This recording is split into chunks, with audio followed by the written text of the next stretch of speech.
Hello everyone, and welcome back to Smart English Talk, the channel where we help you speak English with confidence in real life. I'm James. And I'm Emma. We're so happy you're here with us today. James, how are you feeling? I'm feeling great, Emma, and honestly, I'm excited about today's lesson. Excited? That sounds interesting. Is today's topic fun or serious? It's a little serious, but very, very important. Today, we're talking about real-life English you need in emergency situations.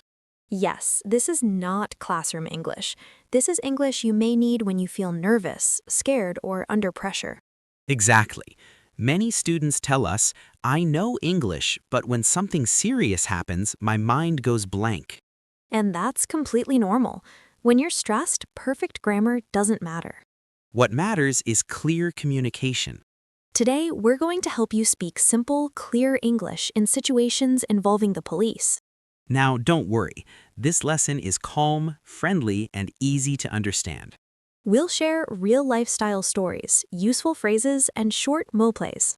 By the end of this video, you'll know what to say, how to say it, and how to stay calm.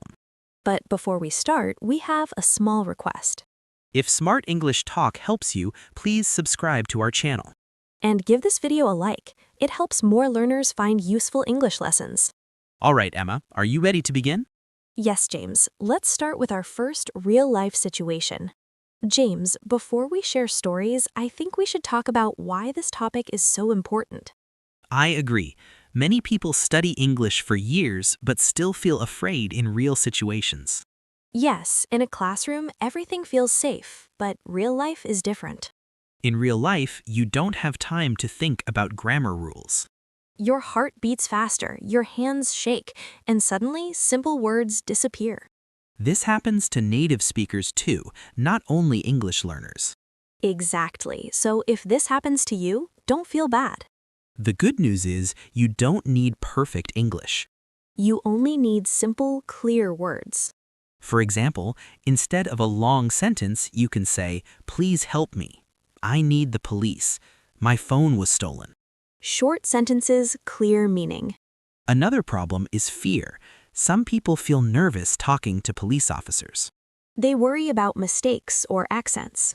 But police officers care about information, not your grammar. They want to know, where are you? What happened? Is anyone hurt? And you can answer these questions with very basic English. That's why we practice real-life English on this channel. English that helps you stay safe. English that gives you confidence. So remember this simple rule: clear English is better than perfect English. Now that we understand this, let's move to our first real-life story. Yes, this story is about a non-emergency situation with the police. And it's something many people experience. Emma, have you ever needed help from the police, but it was not an emergency? Yes, actually I have, and I think many people don't know what to do in these situations. That's true. People often think they should only call the police in very dangerous cases. But sometimes the problem is serious enough to ask for help, even if no one is in danger. Exactly. Let me share a story. Go ahead. A few years ago, I was living in an apartment building. It was a weekday night, and I had work early the next morning. That already sounds stressful. Around midnight, loud music started coming from the apartment upstairs. Loud music late at night is very frustrating. I waited for some time, hoping it would stop, but the noise continued for more than an hour. So what did you do? I decided to call the non-emergency police number.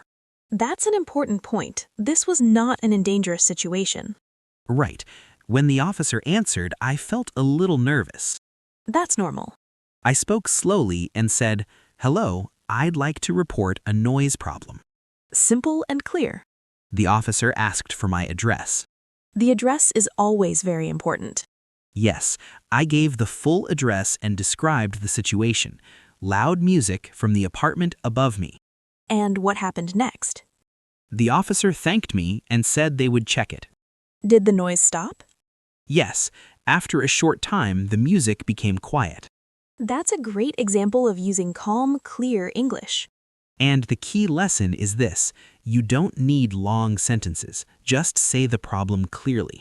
James, let's stop for a moment and look at some useful words and phrases from your story. Good idea. These words are very common in real life. First, let's talk about the word non-emergency. Non-emergency means the situation is not dangerous, no one is hurt, and there is no immediate risk. For example, loud noise, parking problems, or a small neighborhood issue. Next is the word report. To report something means to tell the police about a problem. You can say, I want to report a problem. I'm calling to report an issue. Very simple and very useful. Another important word is address. Your address tells the police where you are. Always try to give your full address slowly and clearly. Now, let's look at describe. To describe means to explain what something looks like or sounds like. For example, it is loud music. It is coming from the apartment upstairs. You don't need many details, just the important ones. And finally, the word calm. Calm means relaxed and not angry. When you stay calm, communication becomes easier. Even if you feel nervous inside, try to speak slowly. These simple words can help you handle many situations. Now that we know these words, let's move to a more serious situation. Yes, our next story is about losing something important. James, earlier we talked about a non-emergency problem.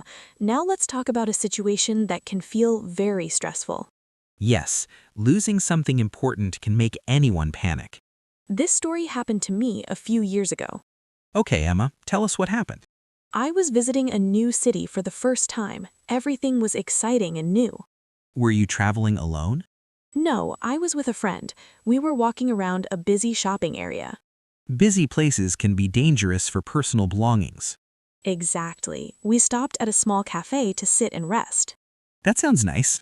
Yes, but when I stood up to leave, my bag was missing. Oh no, that's scary. At first, I thought I left it somewhere else, but then I realized someone had taken it. What was inside the bag? My phone, my wallet, and my ID card. Those are very important items.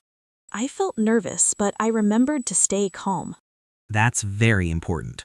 That's very important. What did you say to the officer? I said, "Excuse me, officer, my bag is missing. I think it was stolen." Clear and direct. The officer asked me to describe the bag. Description is key. I said, "It's a medium-sized black bag with a long strap." Good details. The officer wrote everything down and asked where I last saw it. And what happened next? He gave me a report number and explained the next steps. That report can be very helpful later.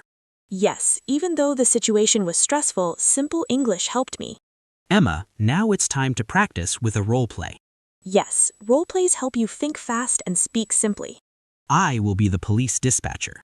And I will be the caller. Okay, Emma, are you ready? Yes, I'm ready. Ring, ring. Police emergency, what is your problem? Hello, please help me. I can't find my daughter. Okay, please stay calm. Where are you right now? I'm at a large park near Central Station. All right, how old is your daughter? She is 8 years old. Can you describe her, please? Yes, she is wearing a yellow jacket and white shoes. Any other details? She has long black hair and a small pink backpack. Thank you. Please stay where you are. Officers are on the way. Okay, thank you so much. That was very good, Emma. Thank you. I tried to use simple words. And that's exactly what you should do. Notice how I didn't use long sentences. Yes, you gave the important information only. Place, age, clothes, and color. These details help the police act quickly. If you make a small mistake, it's okay. The goal is understanding, not perfection. Practice these situations at home. Say the sentences out loud. It will help you feel confident in real life. James, let's talk about another common situation. You mean when the police stop you while you're driving? Yes, many people feel nervous when this happens. Especially in a foreign country. So let's explain what to do step by step. First, if you see police lights, slow down and stop safely. Turn off the engine and stay inside the car. Keep your hands where the officer can see them. This helps everyone feel safe. When the officer comes to the window, be polite. You can say, "Good evening, officer." Usually, the officer will ask for two things, your driver's license and registration. You can say, "Here they are." Simple and respectful.